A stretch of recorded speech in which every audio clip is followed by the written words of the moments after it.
Guys, Jules and I made it to Eicma 2026 here in Milan. We are extremely excited. We actually can't fathom how big this convention is.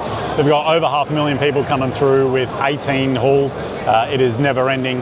We actually walked around yesterday for, I would say, about 4 hours. Didn't get around to everywhere. We've come back this morning to finish off where we left. We're obviously here with Benda Moto. It is an extremely exciting brand. We're very excited to be bringing it to Australia next year. We're very close to having the approvals and getting them launched. On top of already what we're bringing, Benda doesn't stop there. They've just released here a few different models, along with a few different motors that they've just produced. So they now have a hybrid bike in a 250. It's 0 to 100 in 3.7 seconds, which is just crazy stupid.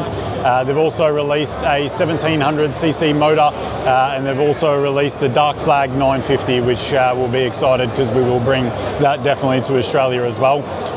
They're also releasing some beautiful different colours. So they're releasing this yellow, a couple of blue ones and some other colours that we'll show you, but they're really leading the way in having a different design and something really sexy come to market.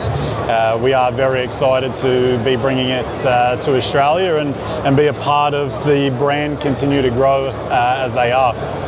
This one here is the new Benda Rock 707. You can see it's got adjustable air suspension, somewhat similar to the Dark Flag, but obviously got a little bit of different design to it.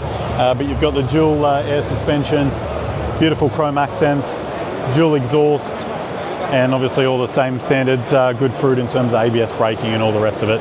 But a beautiful new bike that Benda's just released. They've also released this now in a CVT Auto.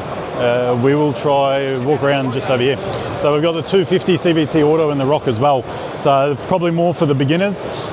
Obviously the 707 probably for more of the experienced riders. But this one here, obviously being an automatic, is quite different. And then being a 250 displacement, you obviously got more lambs approved and so forth for Australia, but still having a real sexy design about it. Trying to be extremely similar to the 707 in design, just a smaller displacement and probably a little less chrome, but still a beautiful looking bike. Another couple of models that they're obviously releasing, which we wouldn't have seen before on stage, which is the Dark Flag 950. You would have seen us bringing in the 500 Commander. This is very similar with the V4, just in now a 950 specification. And then the little one to the left there is the 250 Hybrid, 0 to 100 in 3.7 seconds, which is just stupid. We'll try to get some close-ups of that a bit later. This one here is the Chinchilla. We are bringing this into Australia. Obviously, we haven't seen this colour, so it's just been released.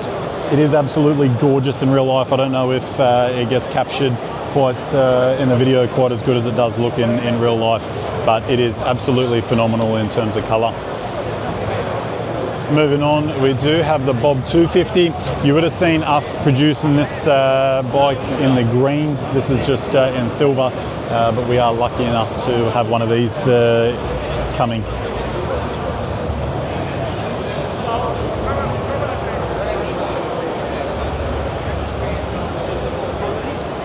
Dark Flag 500 Commander. We would have advertised this one in the black, but this is another colour scheme. So you do have the cream with the saddle brown sort of seat, which just looks fantastic in terms of having that colour combination. Something Benda's just released. Jules and I actually didn't even know about them until we got here, and it was also an unveiling for us, even having been part of Benda. So it's the Atlas 1000. It is a snowmobile. It is a gorgeous looking thing. Again, I'm not sure if the camera really capture it, but that orange is popping and just looks absolutely fantastic. So they're obviously more for the northern hemisphere. I'm not sure we'll actually bring these into the country in Australia. We don't get enough snow, but with global warming it might change and we may see these in Australia in the future. Rock 125, they have released this as well. We're not going to bring the smaller displacement into the country, so we will start really with the entry level being 250 in Australia, but they are obviously producing them for Benda as well. So this is the one we're talking about. It's the P51. We'll try to sneak past the bollards just to get a quick little sneak peek, but you can see it's got some gorgeous carbon on the side along with the boxer motor. So with the boxer motor it is horizontal, which is quite unique, and then it's a hybrid. So 0 to 100, 3.7 seconds, which is absolutely stupid. It is a naked bike, but yeah, it's gorgeous. It's got a propeller style headlight. And hopefully we should see this in mass production at some point next year is the ultimate goal. So we are getting very close. That pretty much, I would say, sums up a lot of the products here at the Benda lineup. We are going to have a little bit more of a walk around of Eicma. It is massive, honestly. 4.5 hours of walking around, we haven't even got all of it done. It is endless, over 500,000 people, but it is an awesome show. It's our first year here, so we are quite excited, and we will hopefully be back next year for some more.